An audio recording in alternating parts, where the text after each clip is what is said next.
Oke, kita mulai ya, baik yang mahasiswa dari apa kelas KM 601 maupun 602 ya sengaja kita gabung ya supaya lebih efisien.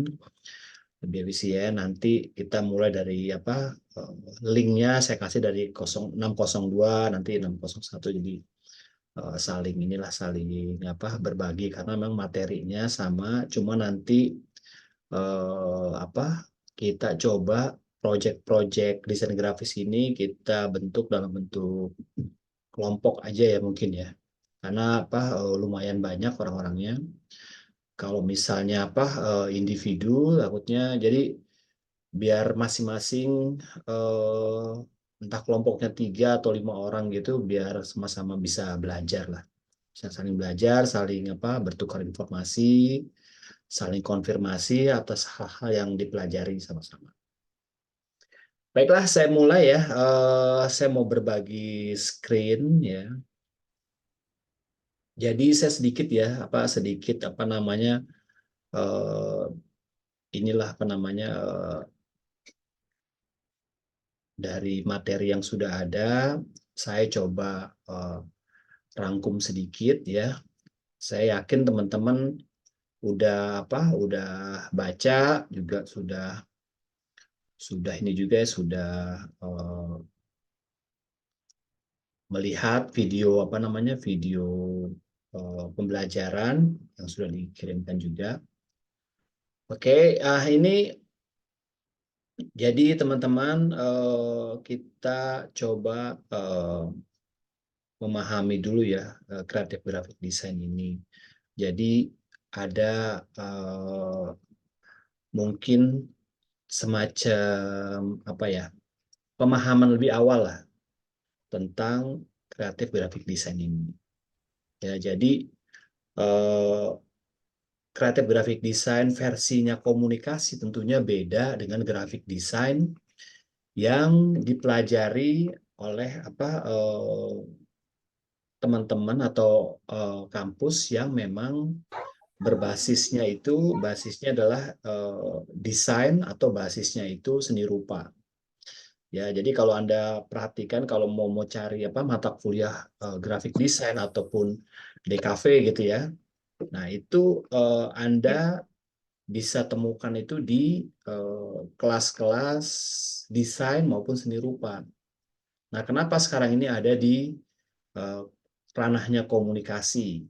Ya, karena nanti ada yang namanya bagaimana kita mengelola eh, karya visual ini menjadi sebuah pesan komunikasi untuk halayak, ya, untuk halayak luas. Baik itu untuk konsumen, misalnya kita mau bikin desainnya untuk institusi, untuk LSM, nah itu juga kita targetnya berbeda-beda ya. Tapi tetap kita sebutnya ya halayak lah, halayak luas ya, halayak yang target yang kita tuju. Nah, tentunya kita mindsetnya tentu bukan grafik desain nanti begitu kelar kita jadi seorang desainer grafis apa terkemuka gitu ya. Tapi kita lebih kepada pemahaman grafik desain ini sebagai tools kita nanti dalam mengelola sebuah pesan ya. Ya, tentunya nanti ada dasar-dasarnya kita bagaimana membuat sebuah desain. Ya, karena berbeda dengan saya dulu ya, aplikasi desain itu gitu kan, itu terbatas dan nggak semua orang bisa gitu loh. Ya, misalnya Adobe Illustrator, kemudian ada Adobe InDesign, ada eh, Corel Draw, ya ada Corel Draw, ada yang lain-lain lah gitu ya. Nah, itu nggak bisa belajar tuh sambil lalu gitu. Kita harus belajarnya tuh benar-benar serius gitu kan, karena banyak sekali yang dipelajari dan setiap bulan atau setiap tahun ya, itu versinya berbeda-beda dan selalu berubah-ubah. Nah, kalau sekarang ya untuk membuat sebuah desain, sekelas desain kita misalnya menggunakan Adobe Illustrator lah, itu sekarang udah bisa dilakukan dengan menggunakan smartphone aja gitu loh. Aplikasinya banyak banget gitu loh, dan semakin mudah.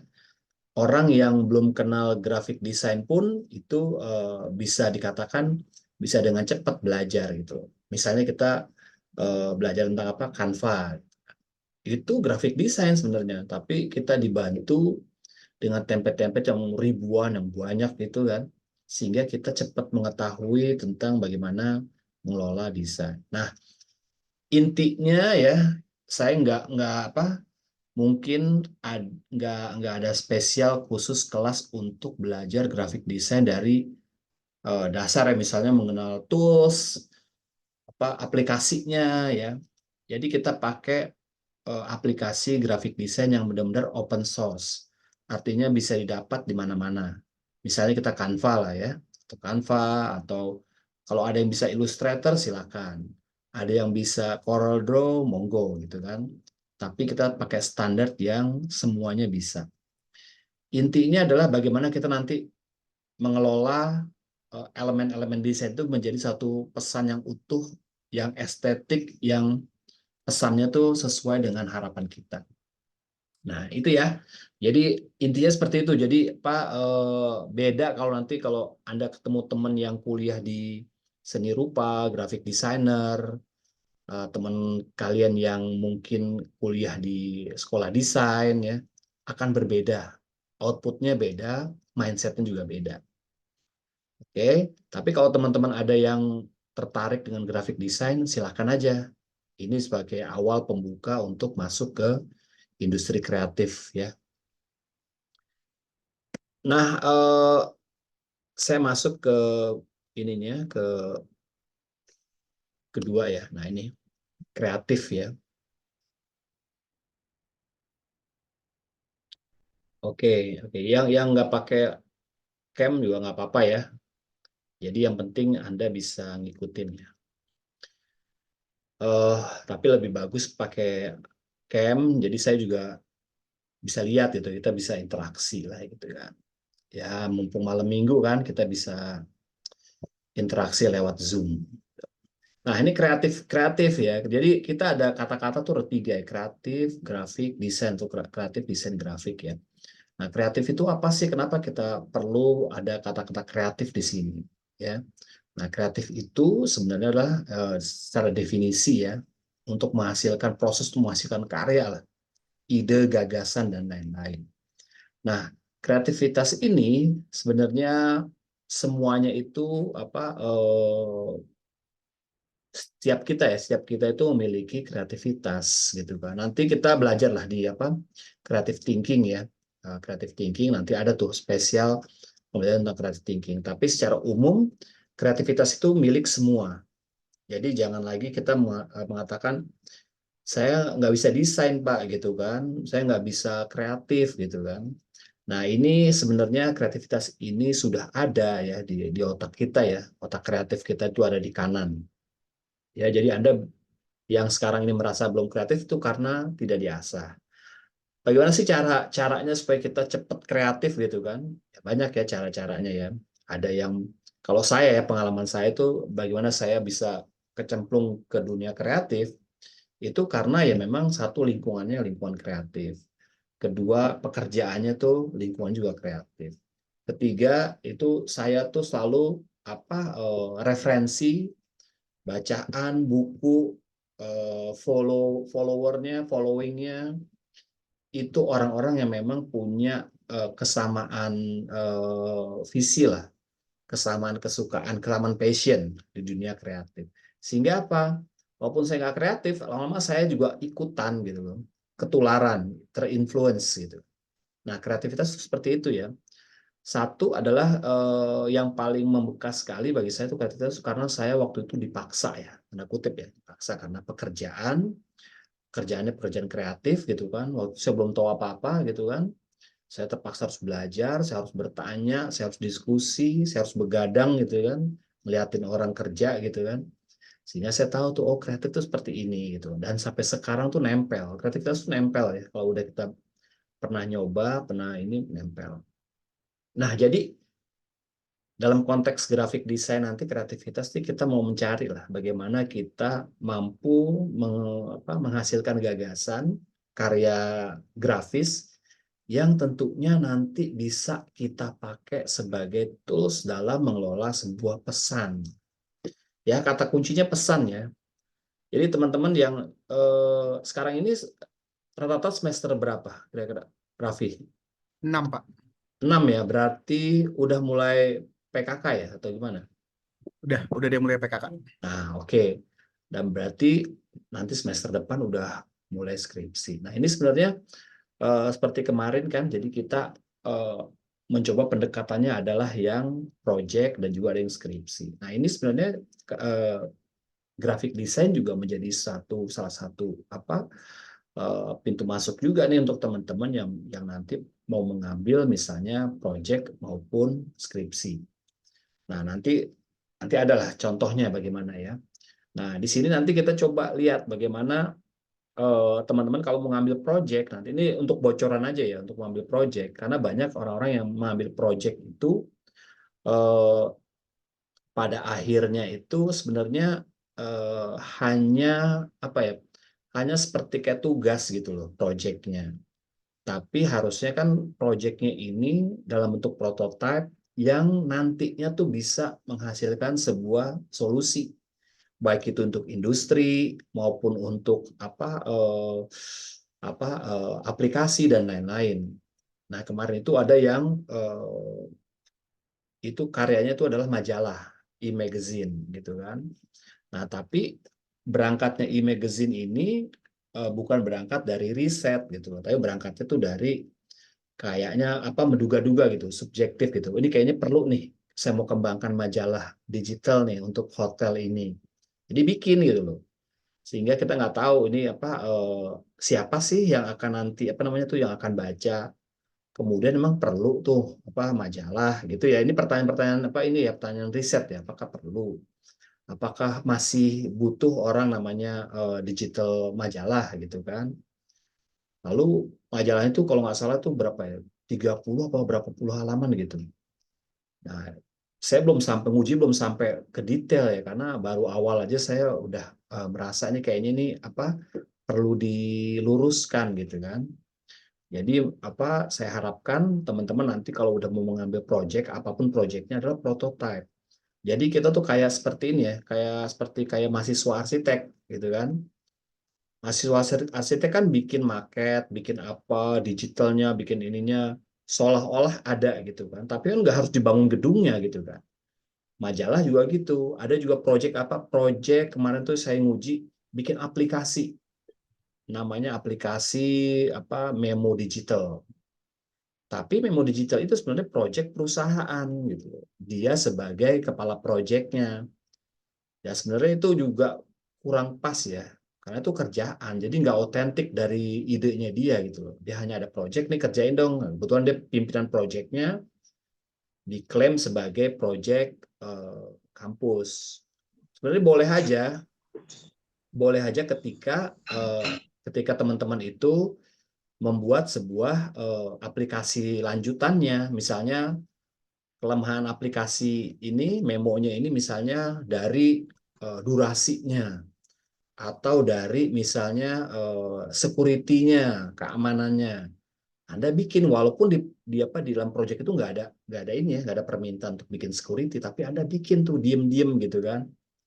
Nah, nanti Anda bisa presentasikan bahwa ada prototype yang akan menunjang si aplikasi ini tambahan.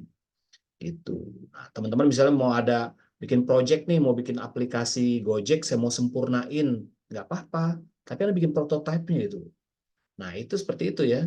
Prototype itu kalau bisa tuh jalan ya. Jalan secara visual tuh jalan. Oh, jalan nih. Gitu kan. Sehingga nanti tinggal dipresentasiin ke Gojeknya gitu. Kalau Anda misalnya jago coding, jago UI, UX gitu kan, Anda bisa tawarkan.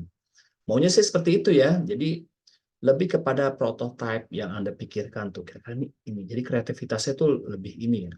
Aplikasi lah, macam-macam ya.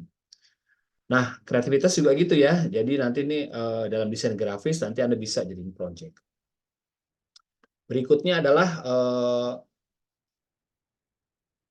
grafik. Nah, ini grafik ya. Jadi saya atau dulu ya di kreatif, grafik, desain grafik itu apa sih? Grafik itu gitu ya, semacam citra visual ya. Bentuk-bentuk yang yang bisa nanti dijadikan tools dalam menyampaikan pesan visual lah gitu ya. Nanti ada dari elemen-elemen macam-macam ya, ada shape, ada macam-macam. Nah, ini grafik gitu kan. Karena dari grafik ini sebenarnya bisa dihasilkan bentuk-bentuk atau sebenarnya simbol ya. Jadi kalian ini kalau di desain grafis ini bermain simbol, tanda ya. Nah, tanda-tanda itu Anda mainkan gitu kan. Karena grafik desain tuh pasti nggak letterlek gitu. Misalnya mobil ya mobil gitu kan. Ada sesuatu yang bisa digambarkan bahwa ini mobil keluarga. Nah, mobil keluarga tuh nggak mobil wah rodanya terus gini terus apa enggak gitu ya biasanya ya. Nggak letterlek mobil keluarga nih gitu. Jadi ada pemvisualannya ya. Visualnya apa? Misalnya seperti apa kalau Anda lihat iklan Kijang ya mobil Kijang ya, dia tuh terbuka mobilnya tuh bisa isi banyak orang gitu kan. Ya sebenarnya mobil keluarga. Dia nggak ngasih tahu tentang apa rodanya dari mana bikinannya, tapi lebih ke keluarganya itu. Jadi bentuk visual lah. Apalagi misalnya apalagi kalau iklan Ramayana Anda lihat ya di YouTube ya iklan Ramayana tuh karyanya apa si apa lupa saya tuh karya siapa. Nah itu dia bikin iklan Ramayana nggak bener-bener belanja di Ramayana gitu. Jadi dibikin komedi, dibikin itu. Jadi kesannya itu ada sesuatu yang memang ada simbolik, ada tanda-tanda. Nah itu permainan di situ tuh, grafik tuh di situ tuh mainnya tuh, ya. Kemudian berikutnya adalah komunikasi. Oh grafik ya desain. Nah desain tadi desain itu adalah proses bagaimana kita membuat sebuah mengelola grafik ini kita desain sedemikian rupa sehingga menciptakan sebuah pesan. Lalu pesannya itu komunikasi ya. Pasti ini kita nih ranah kita nih. Tadi ranah yang ini adalah ranahnya orang-orang desainer, orang-orang yang memang desain rupa, konsep desain gitu ya. Tapi kita ranah kita di komunikasi. Nah, nanti kalau kita kerja di industri kreatif tuh di mananya? Bisa di mana-mana ya. Kalau Anda emang jago di grafik desain, Anda bisa di situ. Tapi Anda punya kemampuan untuk membuat sebuah apa namanya tuh analisis bagaimana sebuah desain ini bisa membuat sebuah konsep komunikasi. Nah, itu. Jadi Anda bisa nih membuat sebuah apa namanya gambar, poster ataupun apa, tapi ada pesan yang disampaikan. Nah, bedanya gitu ya. Bedanya kalau Anda seorang grafik desainer hanya eh, mohon maaf ya, misalnya Anda tuh ke tukang setting lah, settingan apa logo, settingan desain, coba Anda kemana ke Snappy atau ke Subur lah atau kemana. Coba deh Anda minta desainin deh sama dia deh. Mas, tolong dong desain kartu nama, desain apa? Bisa dia, jago. Tapi dia bisa nggak membuat sebuah menerjemahkan desainnya itu sebagai bentuk komunikasi? Saya masih ragu gitu karena saya pernah apa namanya diskusi juga sama orang-orang setting gitu ya, jago desainnya cepet ya, saya juga kalah tuh cara dia karena dia udah terbiasa ya main desain grafis itu bagus bagus hasilnya juga oke, tapi ketika ditanya kenapa warna merah, kenapa ini di ujung, kenapa hurufnya kecil-kecil, kenapa itu, dia nggak bisa jelasin gitu loh. Dia bilang pasti ya bagus aja ya, estetika aja gitu aja. Tapi sebenarnya kalau Anda orang komunikasi tahu tuh, Anda bedah di situ. Kenapa warna merah? Kenapa fontnya tuh harus ada besar kecil? Kenapa alamat tuh nggak usah gede-gede lah gitu kan? Atau gimana terserah apa nanti tergantung nanti bagaimana pendekatan Anda ya. Nah ini komunikasi ini bidang kita nih nanti saya ulik di sini ya teman-teman ya. Walaupun nanti ada juga ada grafik desainnya ada. Nanti kita coba lama lah di sini nanti di pertemuan-pertemuan berikutnya ya. Nah, inilah nanti kita belajar nih elemen of design. Ada line, ada shape, ada color, texture, size. Nah, ini prinsip-prinsip lah konsep lah ini ya, elemen-elemen desain. Jadi Anda kenal nih kalau nama dasar-dasar ya, desain tuh itu ya, apa buletan ya, shape ya, color itu bagian dari elemen of design. Jadi kalau Anda bikin desain tuh, walaupun hanya titik aja gitu kan, itu bisa menentukan tuh. Anda pernah lihat kan desain yang sangat kosong gitu. Tulisannya kecil di tengah-tengah gitu. Itu biasanya iklan-iklannya apa? Mercedes, iklan-iklan BMW, Nike, hanya lambang doang. Apa tuh? Nah, itu kalau Anda lihat bahwa itu sebenarnya tanda kosongnya itu, yang kosong nih, melompong ya, kayak background saya nih kosong gitu kan. Itu adalah sebenarnya desain juga gitu loh. Namanya white space atau white apa negative space. Istilahnya ada negative space, ada white space. Maksudnya apa? Karena banyak orang tuh apa awal-awal ya saya kerja di apa di corporate, terus saya ngelola yang namanya PR. Di PR itu saya juga membuat sebuah produk-produk desain ya. Nah, itu tantangannya seperti itu. Tantangannya ketika saya bikin iklan di koran atau apa, banyak ruang kosong yang saya sengaja gitu kan. Itu nggak nyampe pesannya ke para pengambil keputusan. Dia bilang, sayang nih ang kosong gitu kan. Kenapa nggak diisi gambar ini, gambar itu, gambar ini. Padahal maksud saya tuh bukan itu gitu. Kalau gambar-gambar aja gitu, orang juga tahu kan orang, karena kita nih masang iklannya di tengah iklan-iklan yang banyak itu. Gimana caranya kita bisa menarik perhatian iklan yang segitu banyak, kita dibaca iklan kita. Banyakin ruang kosong. Bahkan kalau Anda zaman dulu ya, Anda yang teman-teman yang pernah baca koran ya, coba ada Anda waktu itu di Kompas apa, ada iklan kosong aja. Kosong ada tulisan kecil. Nantikan besok. Itu satu halaman tuh. Nantikan besok. Anda akan apa gitu. Tulisannya kecil. Nyewa tapi bikinnya satu space iklan besar gitu. Nah, itu sebenarnya desain. Coba kalau di tulisannya banyak gambar, banyak belum tentu orang lihat. Terus sebenarnya desain juga. Nah, ini elemen of desainnya Anda harus apa pahami nih. Ada value ya, macam-macam. Ini nanti Anda bisa pelajari lah. Saya juga ada apa kemarin juga ada ininya ya, ada materinya juga ya. Ada yang namanya besar kecil size. Nah, ini besar kecil ini penting nih gitu kan. Besar kecil kapan kita harus besar, kapan harus kecil gitu kan. Kadang-kadang kan orang-orang kan maunya besar semua kan. Logo Unsianya maunya besar. PJJ komunikasinya maunya besar gitu kan. Terus kalimat nama saya tuh harus gede juga gitu. Akhirnya apa? Nggak ada yang dilihat gitu. Semuanya besar semua. Kalau istilah saya dalam desain, sebagai desainer dulu, jadi semuanya tuh pengen teriak gitu. Semuanya pengen berebutan teriak gitu. Padahal kan enggak. Pesannya apa sih? Pesannya adalah kuliah video conference misalnya. Ya udah saya hitemin, saya gedein itu. Jadi teman-teman tuh fokusnya ke situ aja tuh ke foto ini kan, apa gambar.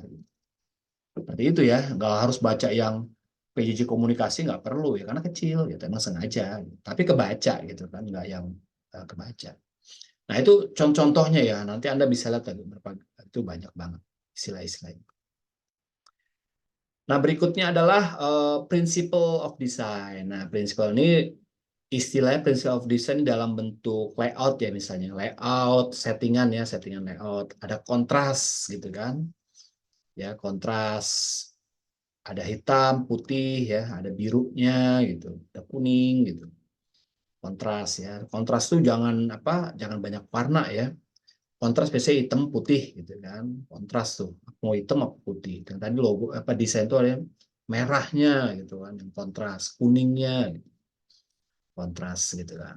Atau kecil besar kecil. Macam-macam lah nih kontras macam-macam ya. Value-nya atau size atau direction-nya. Alignment ini justifikasinya mau kiri apa kanan, rata kiri apa ini kan kalau dilihat di kuliah video conference ini kan itu rata kiri semua gitu kan. Nah, ini bisa dilihat ya. Jadi ada apa alignmentnya, ada repetitionnya. Repetitionnya itu apa? Misalnya poin-poin ya, atau garis-garis merahnya. Jadi setiap halaman tuh ada garis merah, ada nama halamannya, ada judulnya. Diulang terus, repetisi terus, sehingga konsisten. Dan proximity. Proximity itu semacam apa? Ukuran yang berkesinambungan lah ya, atau shape yang berkesinambungan yang nggak tiba-tiba jauh itu nggak ada hubungannya gitu tapi masih ada hubungannya dengan satu sama lain ya nggak jauh lah ininya seperti itu ya lalu kemudian berikutnya nah ini ya portfolio Anda sebagai graphic design. Tapi saya sih nggak yang targetnya nggak seperti ini. Kalau Anda kuliah desain, kuliah seni rupa, graphic design, targetnya ini nih portfolio. Kalau kita nggak ya, target saya adalah bagaimana Anda menganalisis analisis desain yang punya muatan pesan komunikasi. Itu ya banyak sekali ya kan. Nah, nanti tapi kalau Anda mau belajar ini nggak apa-apa ya, bukan saya melarang ya. Boleh aja.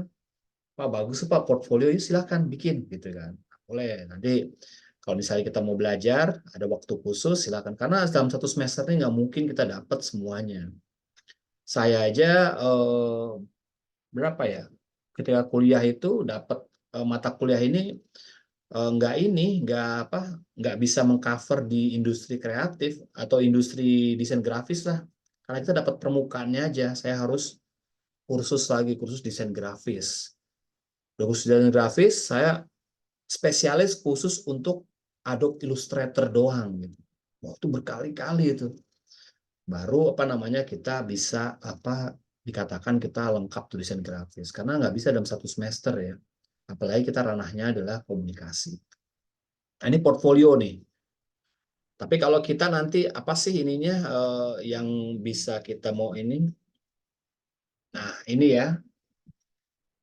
Ini adalah model komunikasi, proses komunikasi pemasaran sebenarnya ini ya.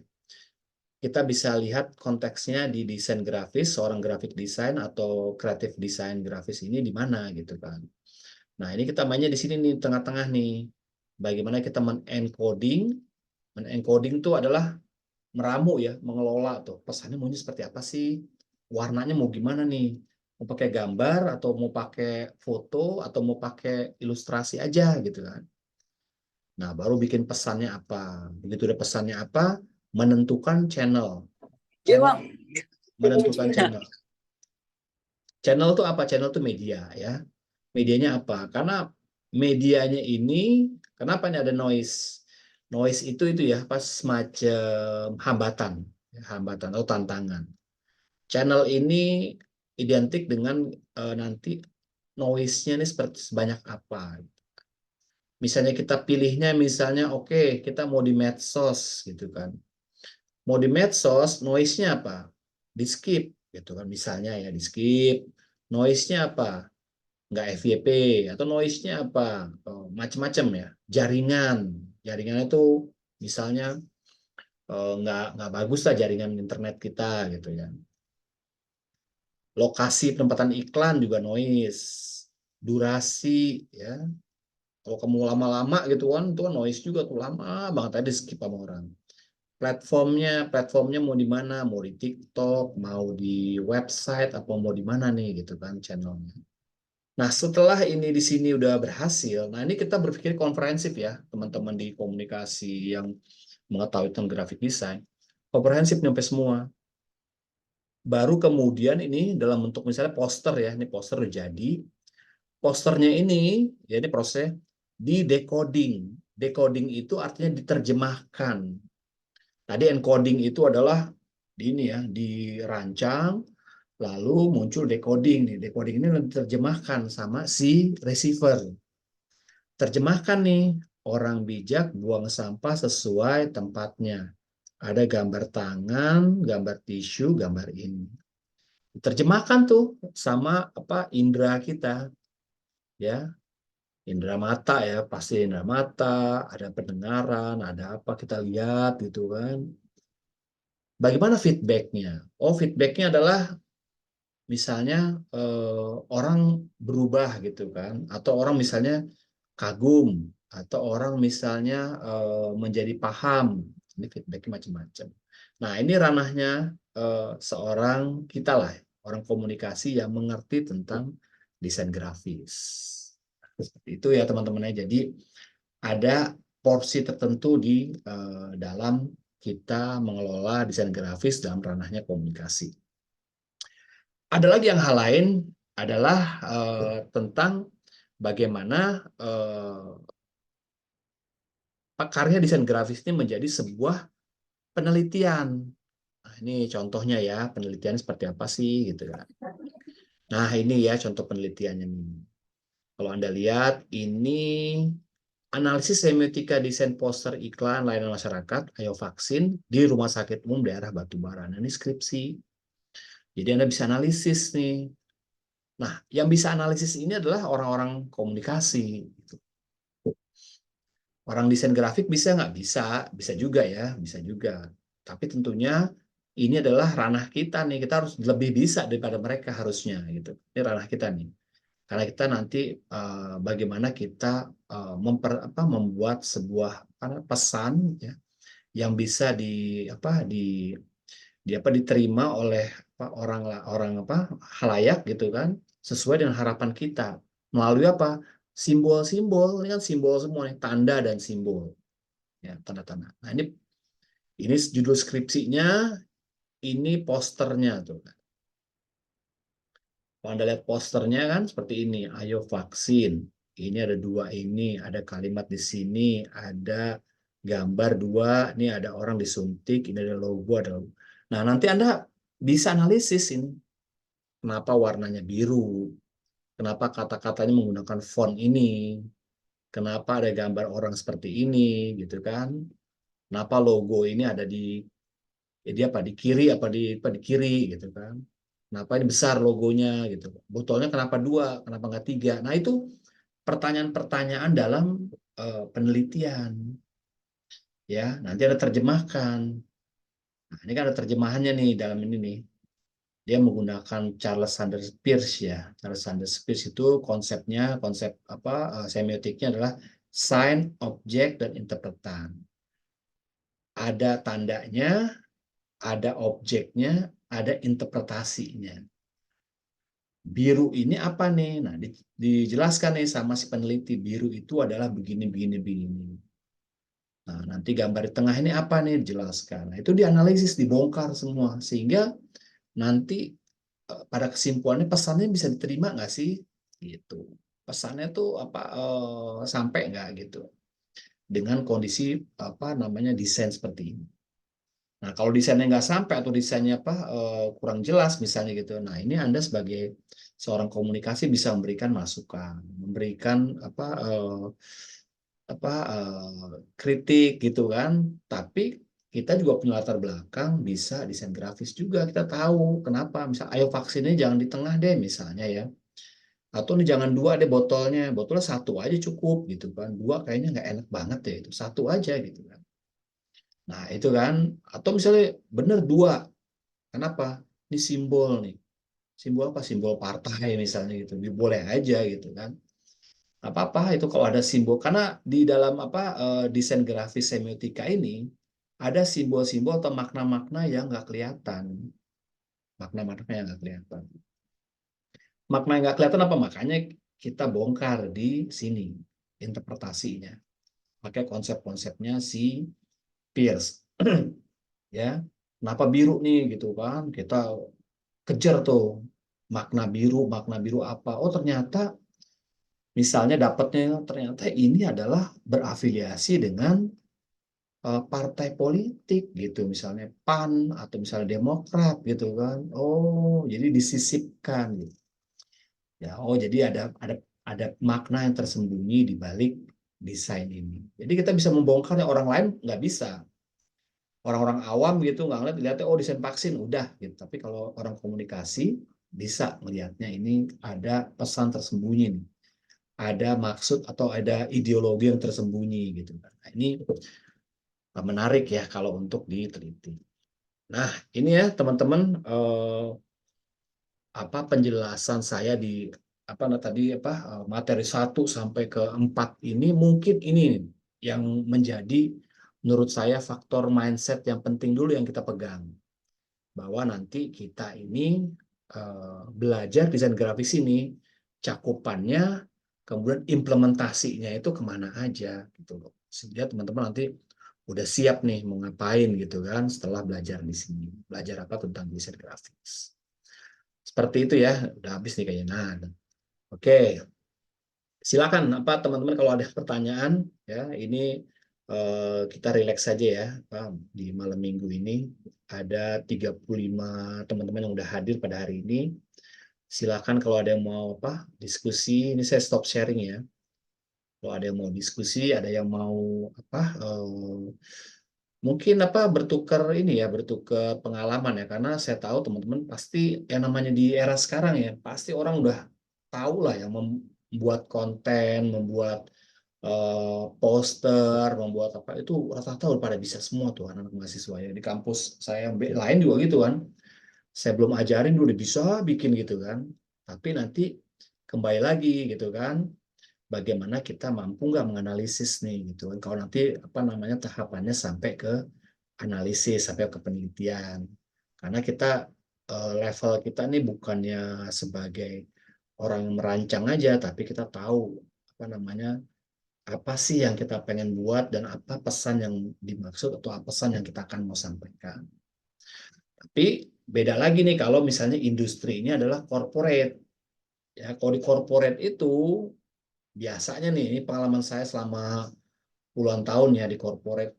Biasanya tuh sebagai orang graphic designer itu, bagi orang yang kreatif itu nggak bisa yang namanya menuangkan ide gagasannya tuh secara utuh.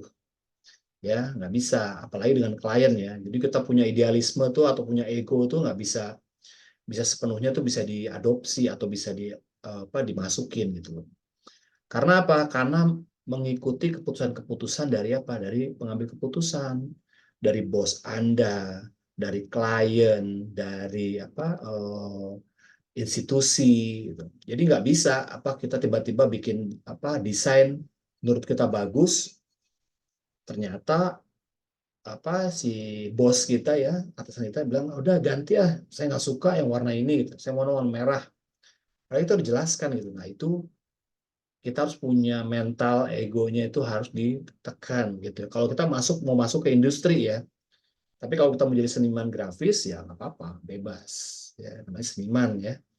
Tapi kalau kita udah masuk ke industri harus toleransi dengan yang namanya orang-orang yang tentunya nggak semua orang mampu bisa menangkap pesan visual. Orang tahu cuman bagus nih, jelek nih. Nah, kita nggak tadi ya pengalaman saya bikin apa desain yang banyak kosongnya itu diprotes sama bos saya gitu kan. Sayang nih duitnya nih iklan kok gambarnya kosong-kosong sih ang gitu. Kalau saya jelasin maksudnya pasti dia juga nggak nangkep juga gitu kan. Jadi udahlah ya udah saya bilang ya udah ganti Pak ganti.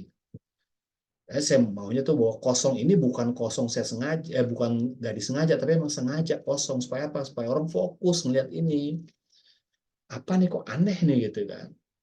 Kok kosong? Apa sih kosong maksudnya? Kita orang jadi tanda tanya. Jadi ada apa? Ada namanya ada attraction, ada attention lah gitu istilahnya ya. Orang jadi attentionnya apa nih gitu. Nah seperti itu ya. Tuh desain visual tuh namanya visual ya. Kita berebutan visual sama desainer-desainer lain gitu kan. Ini ada 35 orang atau 34 lah.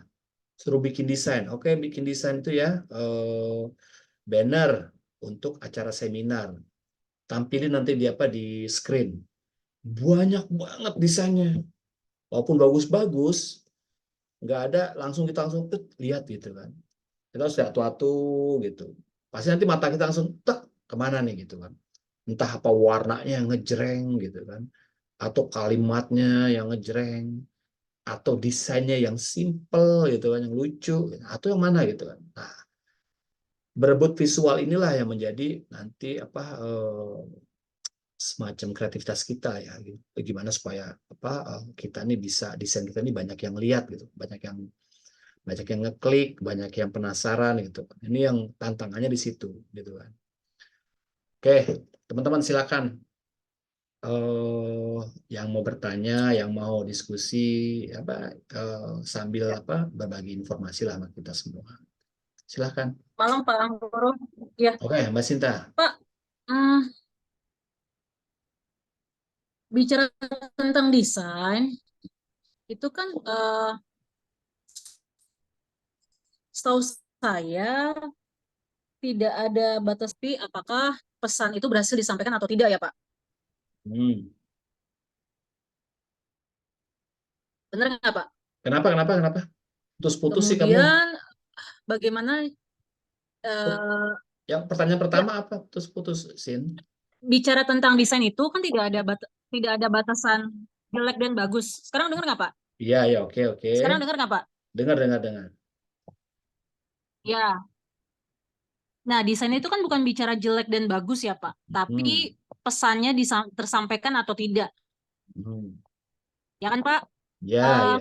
Parameternya kita tahu bahwa pesan kita itu bisa sampai ke halayak itu dari mana Pak? Oke. Oke, ada bisa bantuin Kayak tadi jawab? kan Bapak kasih Ah. contoh yang tren dominan putih itu, Bapak bilang Hmm. banyak orang yang nggak paham nih. Kenapa Hmm. nggak? Mungkin itu Gen X atau boomer kali ya, yang Hmm. berpendapat bahwa harusnya ada gambar kiri kanan atas bawah. Hmm. Nah, sekarang itu parameternya dari mana kita tahu bahwa kalau kita memilih grafis seperti ini, warna seperti ini, itu Ya. nyampe ke halayak pesannya, Pak. Apa Hmm. harus riset dulu nih Hmm. behavior konsumen kan jadinya, atau Hmm. Bapak selama ini pakai parameternya seperti apa biar ketika Bapak mendesain sesuatu, Bapak tahu, oh ya, pesannya nyampe. Hmm. Oke. Oke. Tapi jangan ngegas ya sini. Kalau ngegas itu saya harusnya ngerem juga nih. Saya kayak Yang ngegas dimarahin. Pak, malming kita Oh belajar. iya. Tapi kamu kayak marahin saya. Tuh marahin Raffi aja tuh. Saya. Nih, gini ya. Oke. Jadi kalau pengalaman saya ya memang ada kita emang nggak bisa ngerjain sendiri gitu kan, ngerjain sendiri. Biasanya itu ada brainstorming. Minimal pesannya itu sama-sama kita sepakati sampai nih gitu kan. Nah, minimal tuh satu grup itu dulu deh gitu. Itu paling kecil gitu kan.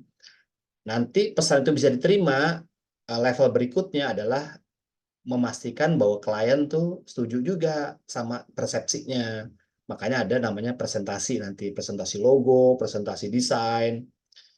Oke, sampai ini pesannya nih. Oke, sama-sama mau nih. Oh, pesannya ini ya. Oke, mau. Oke, lucu juga lucu. Baru di apa di publish atau di apa ditayangkan gitu kan. Nah, ini levelnya udah nggak bukannya bagus ataupun bagus. Pertama sih emang bagus ya. Bagus itu juga ada kriterianya ya.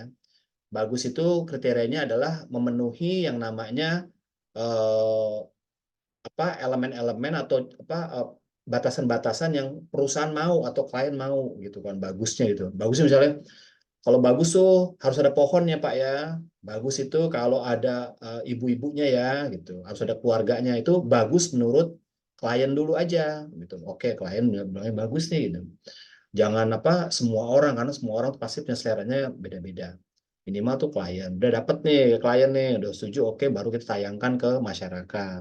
Nanti masyarakat tuh pasti tuh ada pro dan kontra. Wah jelek nih gini kontroversi, wah pelecehan nih macam-macam lah gitu kan.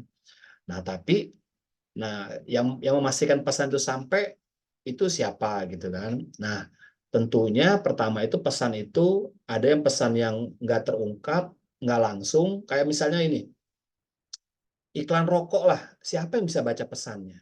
Iklan rokok gitu. Ada orang adventure gitu sama tiba-tiba orang lagi apa dayung tiba-tiba di Samsu.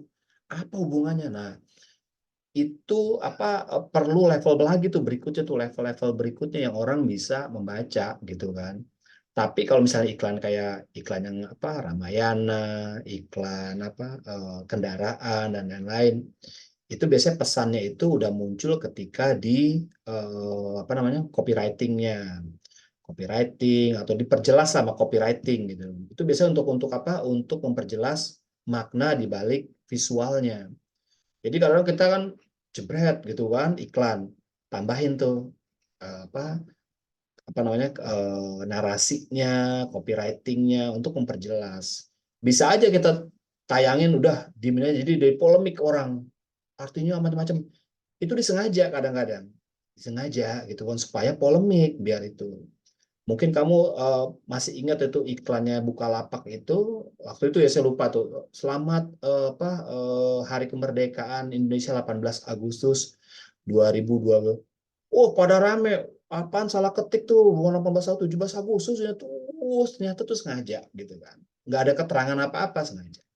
Tergantung strateginya ya, strategi. Kalau strateginya emang kita maunya pesannya harus clear ya. Jangan sampai pesannya jangan diartikan berbeda. Ya udah, nanti ada pesan, ada gambar, ada keterangan lagi tuh. Biasanya tuh jadi poster, biasanya poster ini poster iklan layanan masyarakat.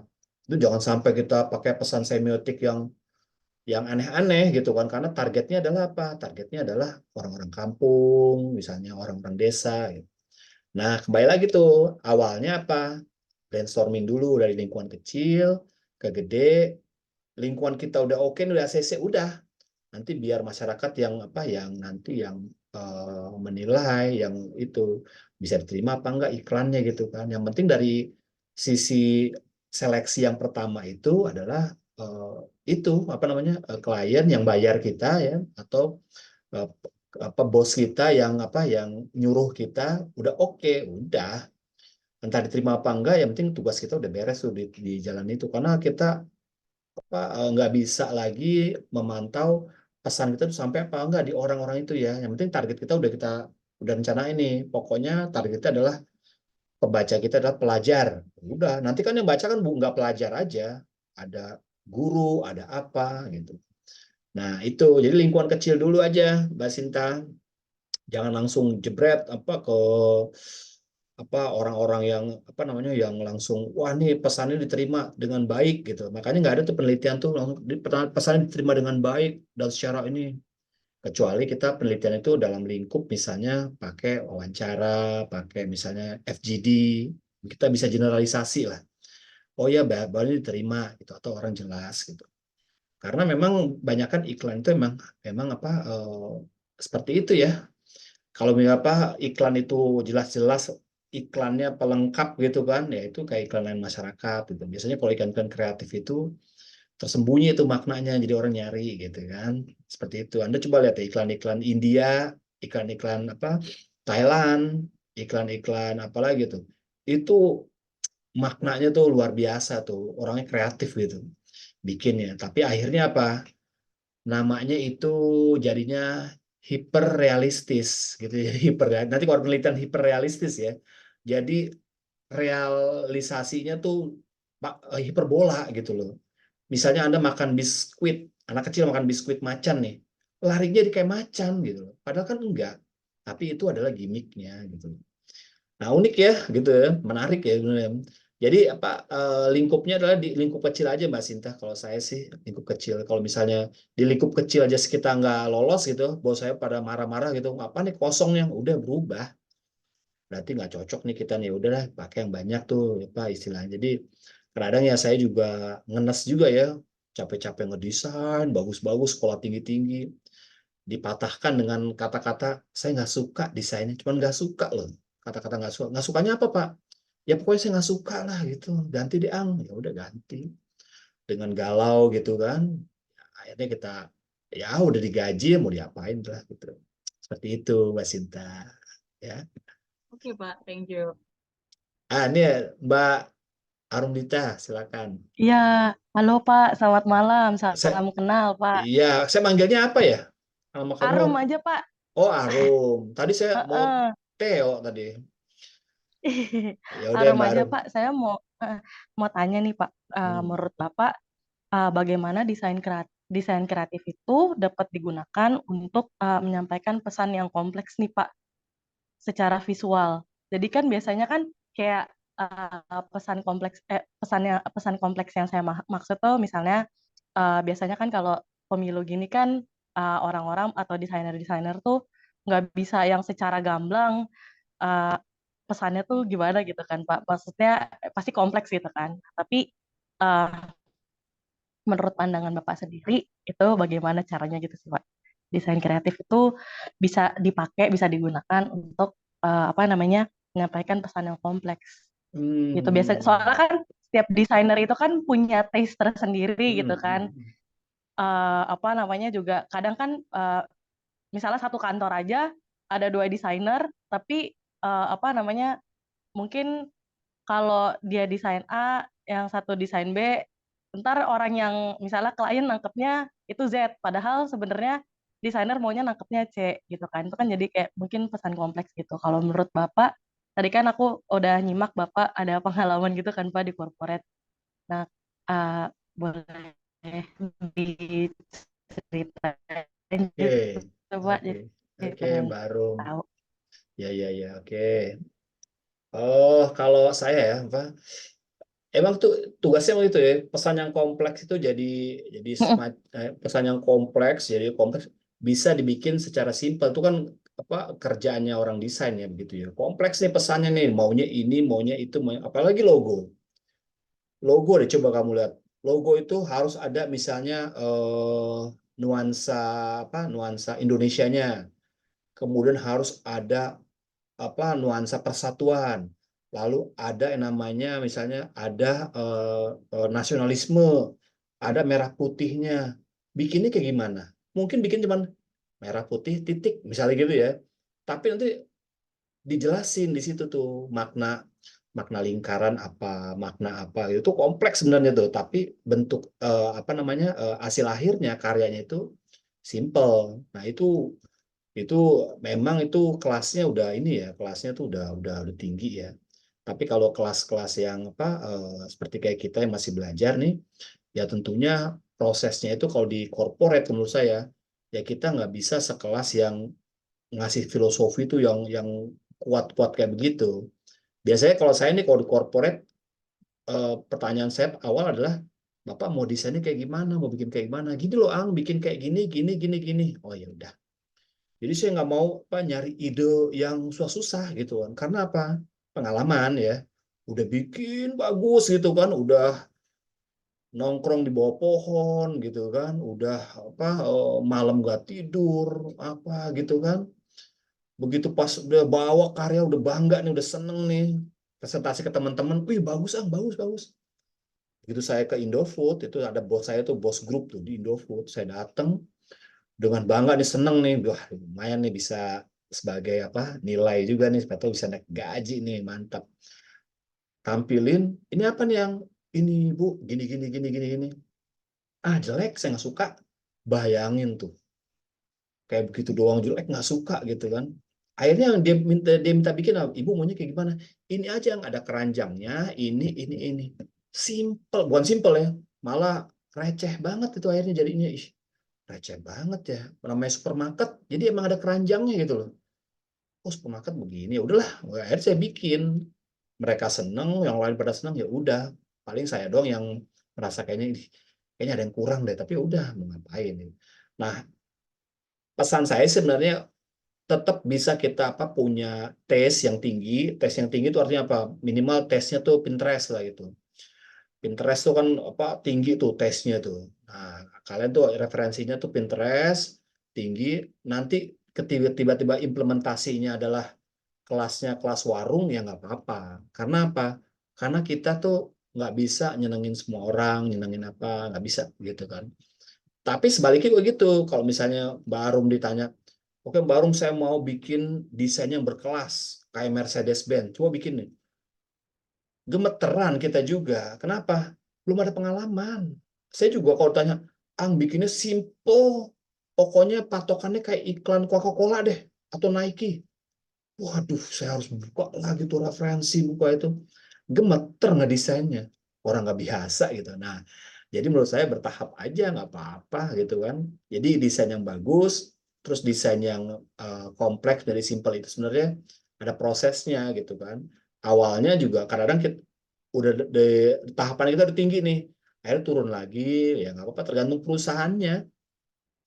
Kalau Mbak Arum kerja di perusahaan yang nggak perlu desainnya bagus-bagus, ya ngapain kita susah payah gitu kan, baca Pinterest gitu kan, baca Pinterest, Coca-Cola, filosofi, boleh untuk kita sendiri gitu, untuk portfolio nggak apa-apa. Tapi nanti ujung-ujungnya cuma jadi misalnya iklan logo kayak iklan logo sekolahan gitu, selalu iklan sekolah negeri gitu kan, OSIS gitu doang. Ya udah mau ngapain gitu. Saya pernah berkali-kali kayak gitu. Aduh, iklan desain sekolah saya pernah bikin logo sekolah ya, logo sekolah, logo event, logo apa saya pernah bikin gitu kan, dari yang bagus-bagus akhirnya sampai yang pada tahapan ya udah teks aja deh Ang, event ini udah cukup, ya udah akhirnya gitu. Tapi ya gitu ya, tetap kita belajar yang kelas tingginya, tapi kita juga harus jejak kakinya tuh tahu tahu ini ya, tahu pijakannya. Kalau kita kelas perusahaannya kelas yang ya biasa-biasa aja kayak kelas-kelas ya apa warung misalnya, mohon maaf ya, misal warung atau apa ya udah kita punya kelasnya diturunin aja gitu, turunin aja dikit gitu kan supaya nyambung. Karena nanti kalau kamu canggih-canggih juga, kamu bikin yang kompleks gitu, orang yang nggak terima juga susah juga. Nah ini pentingnya kita nih ego kita tuh harus dimainkan tuh. Istilahnya namanya tuh kalau dalam konsepnya Bram tuh istilahnya tuh komunikasi transaksional. Transaksional gitu. Mbak Arum tuh levelnya 3, saya 7 gitu kan. Nggak nyambung gitu kan. Entah Mbak Arum yang naik atau saya yang turun gitu. Ayo ketemu di tengah gitu. Nah, baru kena tuh cocok. Wah bener nih gitu. Pas. Namanya komunikasi transaksional tuh. Ada konsepnya kan. Nah kayak gitu tuh Mbak Arum. Jadi menurut saya desain yang bagus itu ya gitu. Harus menjalani proses yang seperti itu, jam terbang. Jadi kayak kita nih yang masih pengalaman setahun 2 tahun gitu, ya nggak mungkin lah bisa cepat bisa nangkep seperti apa desain yang kita mau. Minimal ya orang-orang dekat kita dulu aja deh gitu. Kalau saya gitu orang dekat dulu. Saya kan pernah diminta desain macam-macam sama Unsia gitu kan. Saya bawain yang canggih-canggih gitu kan, ditolak gitu kan. Ya udah, akhirnya saya turunin tuh desain saya. Ini masih di bawah juga, ya saya turun lagi. Nih, oh ya oke, cakep nih yang. Oh, ternyata levelnya 4 atau 5 gitu ya. Udah saya ketinggian waktu itu gitu kan. Tinggi itu bukan berarti saya sok ya, tapi memang unsianya tuh beda ininya. Saya pikir tuh sama-sama tinggi, ternyata enggak. Bukan berarti saya high class gitu, enggak. Karena saya pernah ngerjain yang tinggi juga. Saya gambling aja, saya kasih yang tinggi, ternyata enggak. Gitu. Itu aja sih Mbak Arum menurut saya ya. Tapi tetap itu baru kita punya tes atau punya kelas, ada kelas yang premium, kelas yang menengah, sama kelas yang warung untuk desain. Jadi kita cocok gitu kan, klien kita mau apa aja bisa gitu. Itu jadi nggak ada patokan yang bagus nih, ini bagus nih, nggak bisa. Kata Mbak Sinta kan itu juga gitu, nggak ada bagus jeleknya, cocok pas gitu kan sama perusahaannya gitu kan.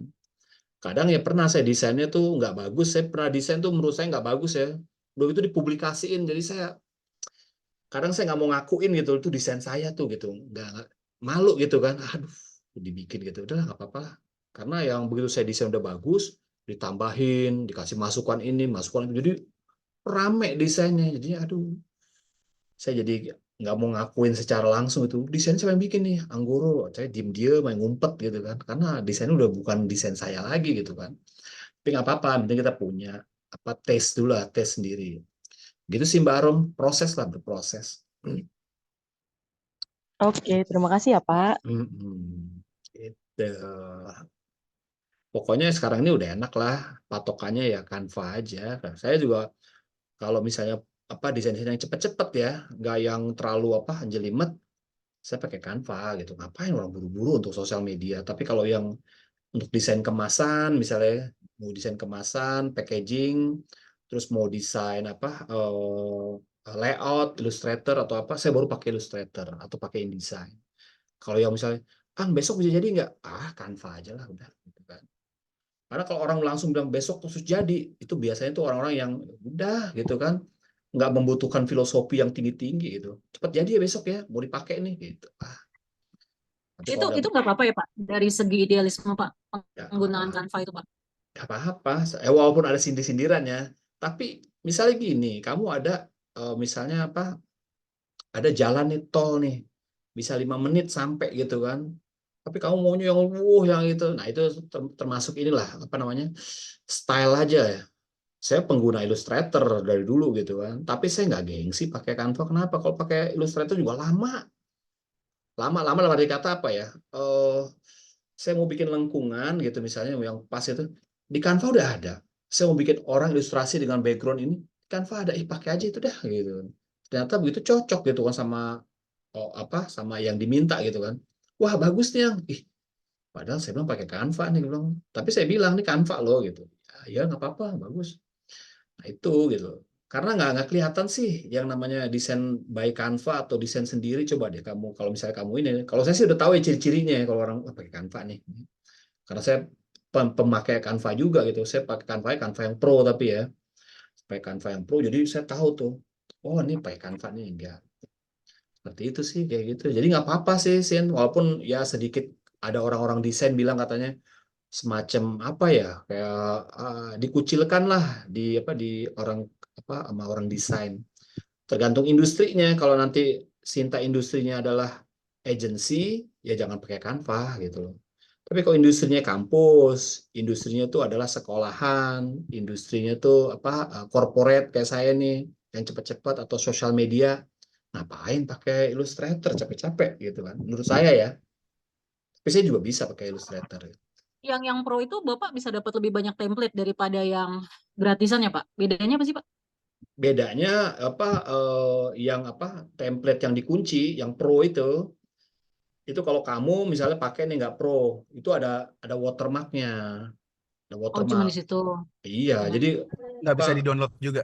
nggak bisa download ya? Nggak.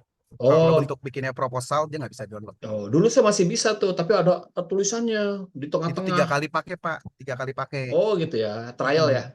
Ya, Sekarang murah kok. Saya pakai Canva Pro itu murah. Saya pakai gitu kan. Ada paket beli di ini aja di internet banyak tuh.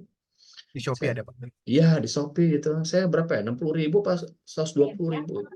Itu Pro itu bisa akses mana-mana Per tuh. tahun, per tahun. Per Sebulan. tahun di bawah GoPay kasih. Mm-mm. Ada paketnya sih. Ada paket. Jadi enak. Jadi kita kalau mau bikin desain yang unik-unik gitu kan, yang orang lain nggak tahu, kita bisa tracing tuh sampai apa yang pro-nya kita bisa ambil. Tapi biasanya saya nggak ngambil seluruhnya. Biasanya saya ambil, saya pecah. Ada beberapa saya modifikasi, saya buang-buang, ambil yang ininya aja gitu. Supaya nggak yang terlalu letterlock gitu. Ya saya juga merasakan juga ya bagaimana kita seniman bikin itu terus diambil, terus diakuin itu. Ya, itulah cuman apa moral aja lah dikit-dikit lah. Tapi kalau mau cepat-cepat mah nggak apa-apa. Untuk kampus untuk apa sih gitu. Nanti juga kalau tugas kita ini harus ya pakai yang cepat aja lah, karena kalau misalnya pakai Illustrator ya saya kan harus ngajarin Illustratornya dulu, toolsnya bagaimana, bagaimana tuh bikin apa shape-nya, bagaimana exportnya, bagaimana place-nya. Wah lama lagi gitu. Udah pakai yang cepat apa Canva, ya udah tinggal kita menganalisis pesannya aja.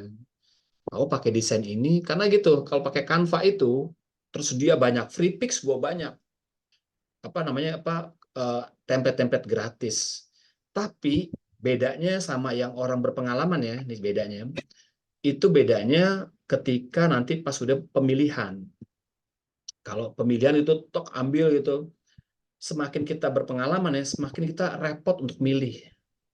Repot milih karena apa? Kita berpegang pada filosofi, terus pada ketentuan misalnya klien maunya apa, komunikasinya bagaimana. Itu saya lama tuh kalau nyari template, kadang nggak cocok akhirnya bisa bikin sendiri gitu kan. Ada nggak cocok nih, nggak cocok nih, bukan nih, saya cari itu ribuan template, coba deh nyari. Kalau kita nggak punya pengalaman tuh bukan main deh.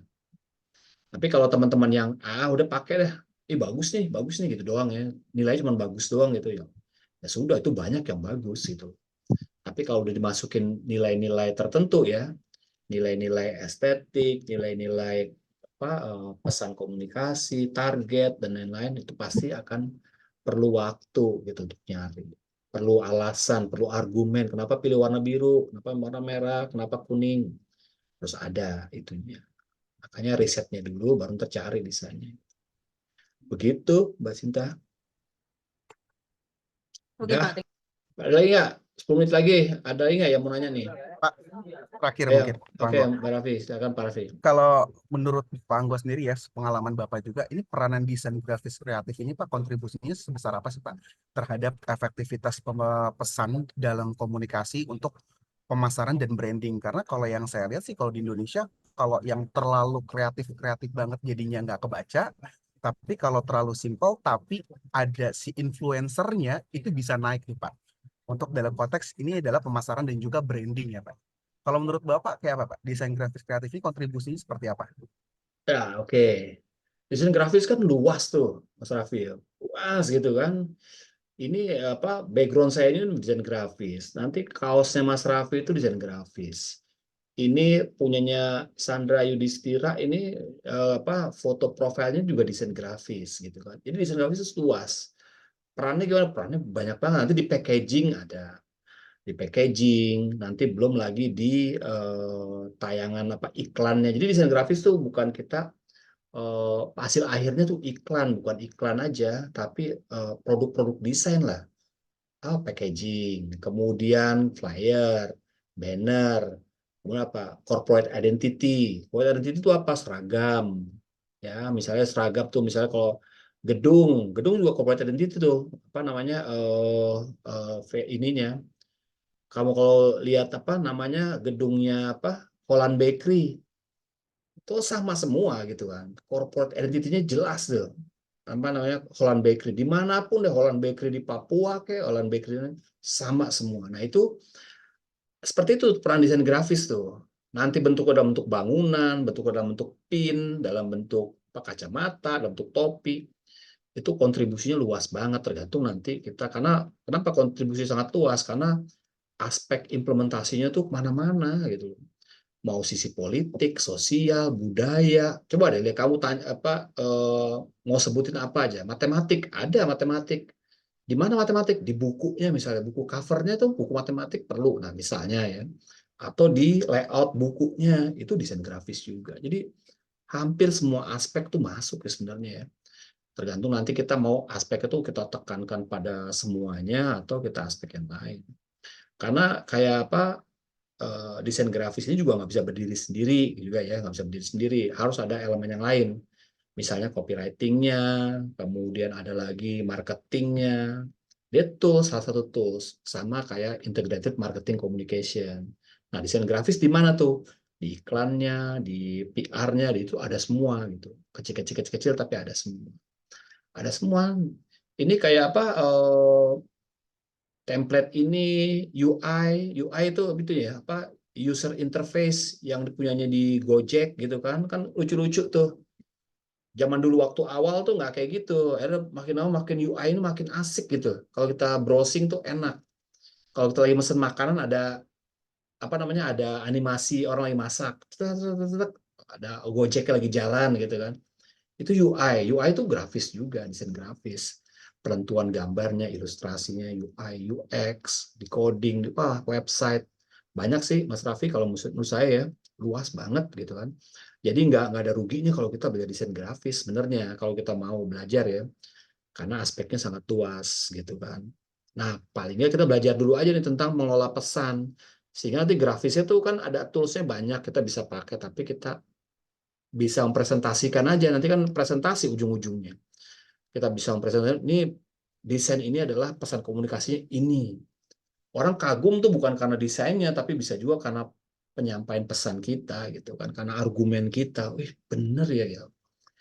Jadi satu kesatuan gitu Mas. Tapi kontribusinya cukup besar lah, cukup besar gitu, cukup besar. Dari dulu ya, cuman sekarang ini lebih luas lagi karena ada digital gitu kan. Digital banyak lagi macam-macam. Jadi Mas Rafi menurut saya sih kontribusi luas ya. Luas, sangat luas gitu. Pasti, Pak. Oke. Itu ya. Balestari, mau tanyain? Itu aja Pak, tadi ada buku nggak ya Pak referensi terkait dengan kreatif desain ini? Ya, kalau Buku sosial. buku-buku untuk kreatif desain tuh banyak kan tuh terlalu teknis sih, Bu. Tapi saya ada bukunya namanya Integrated Graphic Design lah gitu kan. Itu banyak ngebahas tentang ada semiotikanya. Nanti bukunya saya lupa ya. Bukunya ada di atas tuh. Ada nanti saya share ya teman-teman ya. Kalau yang lain-lain buku grafik desain itu biasanya itu langsung aplikasi gitu kan. Tapi kalau buku grafik desainnya ini kan dosennya yang bikin tuh dosen Trisakti yang bikin. Nah itu filosofinya banyak, filosofi desain malah sedikit. Desain malah sedikit, mau bicara desain itu hanya sedikit. Bicara filosofi, sejarah, kemudian semiotik, kemudian bicara tentang apa namanya tuh font,